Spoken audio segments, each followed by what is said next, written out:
Bonjour chers auditeurs. Bienvenue sur notre chaîne. Nous remercions chaleureusement nos abonnés pour leur soutien indéfectible. Si vous êtes nouveau sur notre chaîne, nous vous invitons à vous abonner et à cliquer sur l'icône du pouce levé pour montrer votre appréciation de cette vidéo. Ce faisant, vous resterez au courant et serez informés de tout nouveau contenu.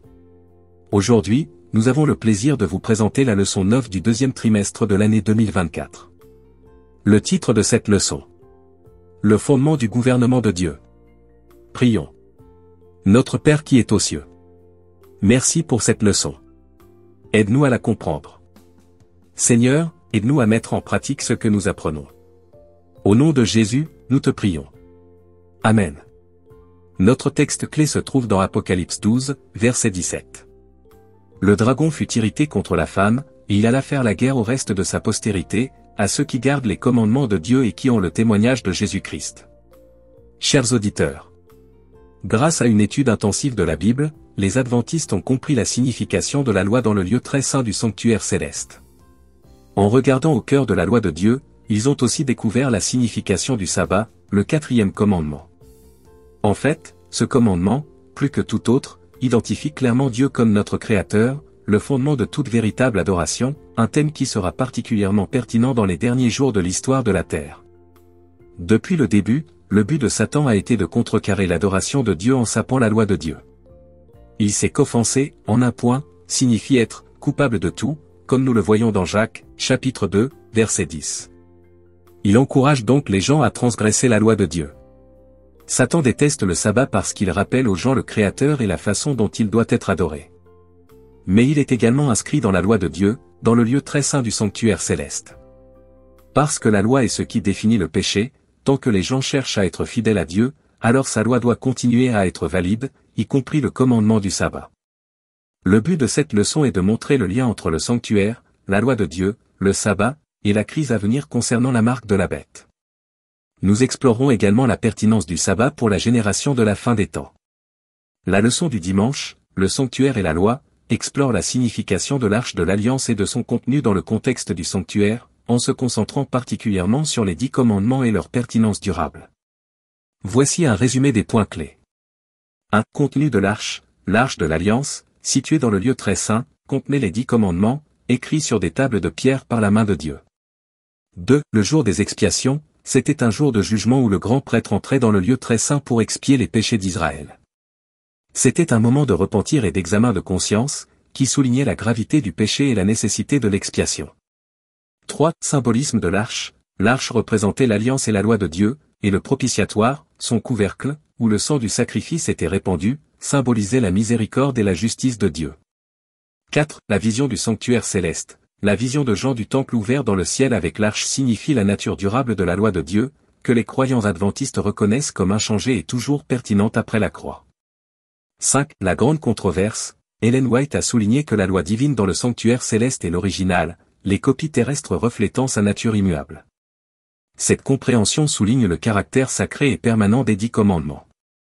6. La compréhension des premiers adventistes. Les premiers adventistes, après avoir étudié la doctrine du sanctuaire, ont conclu que la loi de Dieu, y compris le sabbat, restait valable. La représentation du sanctuaire céleste confirmait la signification permanente de la loi.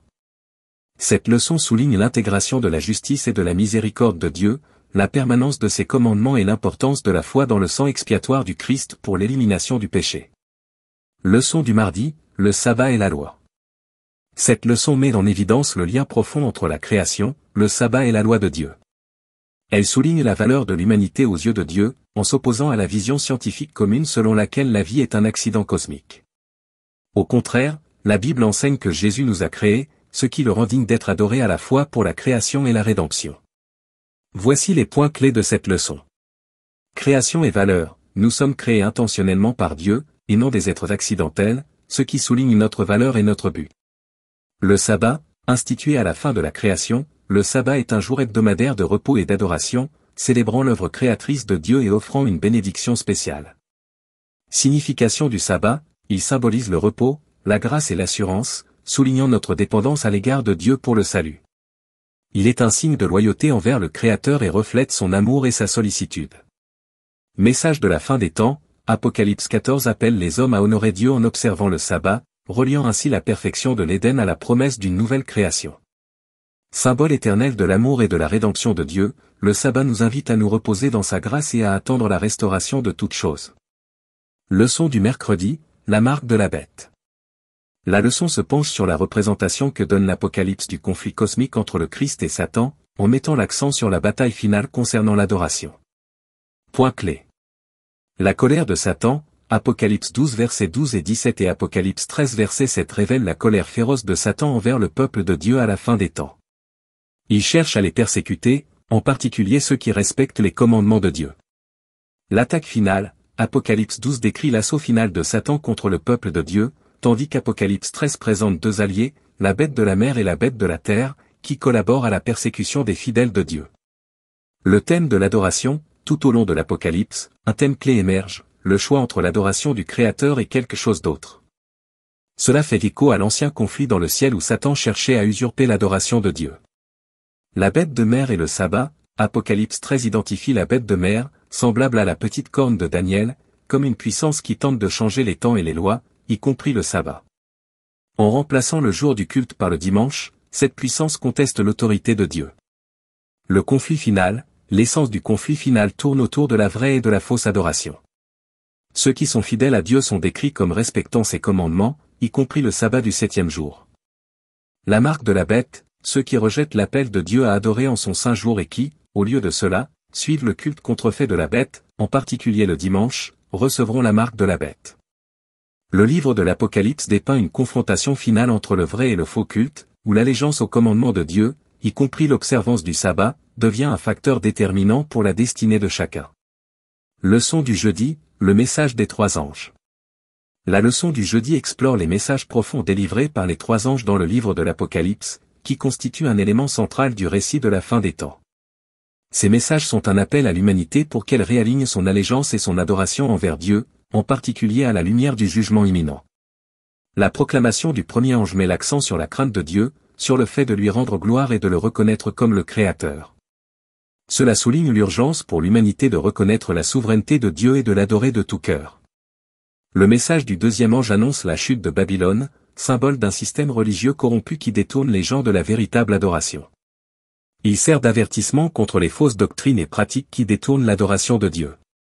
Le verset 12 d'Apocalypse 14 identifie les caractéristiques distinctives de ceux qui résistent à la tentation d'adorer la bête, ils gardent les commandements de Dieu et possèdent la foi de Jésus.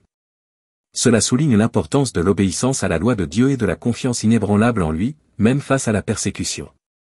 La leçon met en évidence le rôle central du culte dans le conflit final entre le bien et le mal, en insistant sur l'importance du sabbat en tant que point central de la dispute. Elle souligne la nécessité pour les croyants de rester fermes dans leur foi, en s'appuyant sur la foi inébranlable illustrée par Jésus pour supporter les épreuves et les tribulations jusqu'à son retour. Dans l'ensemble, la leçon est un appel à l'action pour les croyants afin qu'ils maintiennent le vrai culte, résistent à l'influence des fausses idéologies et restent fermes dans leur engagement envers Dieu au milieu des événements tumultueux de la fin des temps. Chers auditeurs, en l'absence de témoignages bibliques en leur faveur, beaucoup ont insisté avec une persistance inlassable, oubliant que le même raisonnement avait été employé contre le Christ et ses apôtres. Pourquoi nos grands hommes ne comprennent-ils pas cette question du sabbat? Mais peu d'entre eux croient comme vous. Il n'est pas possible que vous ayez raison et que tous les savants du monde aient tort. Pour réfuter de tels arguments, il suffisait de citer les enseignements des Écritures et l'histoire des relations du Seigneur avec son peuple à toutes les époques. Les chrétiens des générations passées observaient le dimanche, pensant qu'ils respectaient ainsi le sabbat biblique. Il y a maintenant de vrais chrétiens dans toutes les églises qui croient honnêtement que le dimanche est le sabbat fixé par Dieu. Dieu accepte la sincérité de leurs intentions et leur intégrité devant lui. En conclusion de cette leçon, permettez-moi de vous poser ces questions. Comment pouvez-vous témoigner auprès de ceux qui ne comprennent pas la signification du véritable sabbat et qui gardent sincèrement le dimanche, le premier jour de la semaine?